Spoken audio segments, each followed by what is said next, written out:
18 ఏళ్ల కళ. ఆ కళ ప్లేయర్స్ది మాత్రమే కాదు, ఫ్యాన్స్ది కూడా. ఆ కళ లాస్ట్ ఇయర్ లో నెరవేరింది. అవును, నేను మాట్లాడుతున్నది ఆర్సీబీ గురించే. అంతకు ముందు ఆర్సీబీ ఫ్యాన్ గా చెప్పుకోవాలంటేనే భయం. ఎక్కడ చూసిన ట్రోలింగ్, మీమ్స్. నిద్ర లేదు, సుఖం లేదు, దెబ్బ మీద దెబ్బ, దున్న మీద పుండుని కాకి పొడుస్తున్నట్టు పొడుస్తున్నారా? నిజంగా ఒక ఫ్యాన్ గా ఉంటే ఇంత కష్టమా అని నాకు ఒక్కొక్కసారి అనిపించేది. మనకు ఒక పర్సన్ అంటే భయం, లేదా ఒక యానిమల్ అంటే భయం, కానీ వీళ్ళకు ఒక నంబర్ అంటే భయం. అంటే ఎస్, అవును, ఒక 2 డిజిట్స్ నంబర్. అది మీ అందరికీ తెలిసే ఉంటుంది, నేను మళ్ళీ స్పెషల్గా చెప్పాల్సిన అవసరం లేదు. ఎందుకు సార్ పాతగాయని మళ్ళీ రేపుతారు? రీసెంట్ గా SC20లో పార్ల్ రాయల్స్ 49 ఆల్అౌట్ కావడంతో ఆ ట్రోలింగ్ ఇంకా గట్టిగా నడుస్తుంది. నిజంగా ఒక ఆర్సీబీ ఫ్యాన్ కి లేక లేక పెళ్లి సంబంధం కుదిరినా తన ఏజ్ 49 అయితే పెళ్లి చేసుకోడేమో.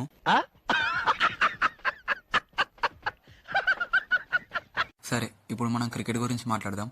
రీసెంట్ గా జరిగిన ఐపీఎల్ ఆక్షన్ లో కేకేఆర్ డీసీ తర్వాత వీళ్ళే బాగా పర్ఫామ్ చేశారు.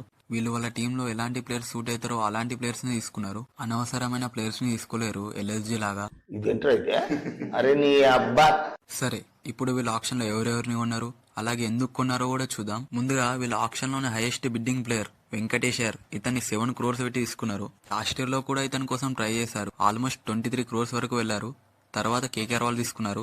కేకేఆర్ వాళ్ళు గట్టిగా ట్రై చేయలేదు, ఏదో బిడ్ చేయకపోతే బాగుండు అని చెప్పి అలా బిడ్ చేసి మళ్ళీ వెనక్కి తగ్గారు. వీళ్ళ ప్లేయింగ్ 11 ఆల్మోస్ట్ సెట్ అయిపోయింది. ఇతను ఎక్కడ ఆడిపిస్తారు అనేది క్వశ్చన్ మార్క్.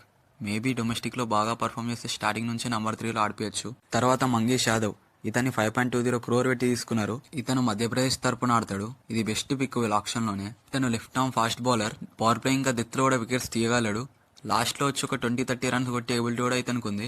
ఇతనికి ఎక్కడ ప్లస్ ఏంటంటే మధ్యప్రదేశ్ లీగ్ లో ఇతను ఆడిన టీం కి రజత్ పతిదారే కెప్టెన్. ఇతను ఎందుకు తీసుకున్నారంటే యష్ దయాల్ ఒక సెక్సువల్ హరాస్మెంట్ కేసులో ఇరుక్కున్నాడు, అది కూడా ఒక మైనర్ మీద. ఆ కేసు ఇప్పుడు పాక్సో యాక్ట్ వైపు వెళ్తుంది. అంటే కోర్ట్ సినిమాలో లాగా. ఇది ఫస్ట్ టైమే కాదు, ఆల్రెడీ ఇలాంటి కేసులో ఇంతకుముందు ఇరుక్కున్నాడు. కానీ అప్పుడు మైనర్ కాకపోవడంతో బెయిల్ కట్టి వచ్చేసాడు. కానీ ఇప్పుడు అలా కాదు, తన బెయిల్ని కోర్టు రిజెక్ట్ చేసింది. ఒకవేళ పోక్సో యాక్ట్ ఇంప్లిమెంట్ చేస్తే తను జీవితాంతం జైల్లో ఉండాలి. ఒకవేళ డబ్బుతో శిక్ష తక్కువ వేసుకున్నా తను జీవితాంతం క్రికెట్ ఆడలేడు. అయిపోయింది, బతికి అయిపోయింది. నీ కొత్త చెక్కేస్తారులే ఈ రోజంతా. అతనికి బ్యాకప్ తీసుకున్నారు. తర్వాత జేకబ్ డఫీ, ఇతని బేస్ ప్రైస్ 2 crores పెట్టి తీసుకున్నారు. ఇతను న్యూజిలాండ్ కి చెందిన pace bowler. Currently ICC T20 rankings లో నంబర్ 2 పొజిషన్ లో ఉన్నాడు. అందుకే ఎక్కువ ప్రైజ్ లభిస్తుందని అనుకున్నారు. మోస్ట్లీ హేజల్వుడ్ కి బ్యాకప్ గా ఉంటాడు. తర్వాత జార్డన్ కాక్స్, ఇతని బేస్ ప్రైస్ 75 lakhs కి తీసుకున్నారు. ఇతను ఇంగ్లాండ్ టీం కి ఆడతాడు. రీసెంట్ గా జరిగిన ద 100s లీగ్ లో దుమ్ము రేపిండు. టోటల్ గా 8 innings లో 313 runs చేసి player of the series award కూడా గెలుచుకున్నాడు. మోస్ట్లీ ఫిల్ సాల్ట్ కి బ్యాకప్ గా ఉంటాడు. తర్వాత సాత్విక్ దేశ్వాల్, ఇతని బేస్ ప్రైస్ 30 lakhs కి తీసుకున్నారు. ఇతను పాండిచేరికి చెందిన పేస్ బౌలింగ్ ఆల్రౌండర్. రీసెంట్ గా జరిగిన పాండిచేరి ప్రీమియర్ లీగ్ లో బాగా పర్ఫామ్ చేశాడు. ఇతను కొన్ని రోజులు ఆర్సీబీకి నెట్ బౌలర్ గా ఉన్నాడు. ఇతను మేబీ సీజన్ మొత్తం అవైలబుల్ ఉండకపోవచ్చు, ఎందుకంటే ఇతను డొమెస్టిక్ క్రికెట్ ఆడడానికి పాండిచేరి వాళ్ళకి తన ఫైల్స్ ని ఫార్జరీ చేసి ఇచ్చిన న్యూస్ వచ్చింది. ఒకవేళ అది నిజమైతే అతను సీజన్ మొత్తం అవైలబుల్ ఉండకపోవచ్చు. తర్వాత విక్కీ ఒట్స్వాల్, ఇతని బేస్ ప్రైస్ 30 lakhs కి తీసుకున్నారు. ఇతను మహారాష్ట్రకు చెందిన లెఫ్ట్ ఆర్మ్ ఆర్థడాక్స్ స్పిన్నర్, అంటే కృణాల్ పాండ్యా లాంటి బౌలర్. అలాగే లాస్ట్ లో వచ్చి 20-30 runs కొట్టే ఎబిలిటీ కూడా ఇతనికి ఉంది. తర్వాత కనిష్క్ చౌహాన్, ఇతని బేస్ ప్రైస్ 30 lakhs కి తీసుకున్నారు. ఇతను హర్యానాకు చెందిన బ్యాటింగ్ ఆల్రౌండర్. తర్వాత విహాన్ మల్హోత్రా, ఇతని బేస్ ప్రైస్ 30 lakhs కి తీసుకున్నారు. ఇతను మంచి టాలెంట్ ఉన్న బ్యాట్స్మెన్. రీసెంట్ గా జరిగిన అండర్-19 ఏషియా కప్ లో బాగా పర్ఫామ్ చేశాడు. ఇప్పుడు వీళ్ళ ప్లేయింగ్ లోనే ఎలా ఉంటుందో చూద్దాం. ఒక 2-3 ప్లేయర్స్ ని తప్పిస్తే మోస్ట్లీ వీళ్ళ లాస్ట్ ఇయర్ ప్లేయింగ్ లోనే ఉంటది. ముందుగా ఓపెనర్స్ ఫిల్ సాల్ట్ ఇంకా king Kohli, one of the best opening పేరు వీళ్ళది. వీళ్ళది ఎంత కన్సిస్టెంట్ పేరో మనం గత సీజన్ లో చూసినాం. రీసెంట్ గా వీళ్ళిద్దరు కూడా అద్భుతమైన ఫామ్ లో ఉన్నారు. ఇక నంబర్ 3 లో వెంకటేష్ అయ్యర్ ఆడొచ్చు. ఇతను ఆల్రౌండర్ కాబట్టి ఇతనికి ఎక్కువ ప్రిఫరెన్స్ ఇస్తారు. నంబర్ 4 లో వీళ్ళ కెప్టెన్ పతిదార్ ఆడతాడు. వీళ్ళకి ఐపీఎల్ స్టార్ట్ అవ్వకముందే షాక్ తగిలింది. వీళ్ళ కీ ప్లేయర్ టిమ్ డేవిడ్ కి ఇంజురీ అయింది. రీసెంట్ గా టిమ్ డేవిడ్ బీపీఎల్ ఆడుతున్నప్పుడు మ్యాచ్ మధ్యలోనే ఇంజురీ అయింది. ఇది గ్రేడ్ 2 ఇంజురీ అంట. అంటే మినిమం 3 months పడుతుంది రికవర్ గానికి. కానీ మీరు టెన్షన్ పడాల్సిన అవసరం లేదు.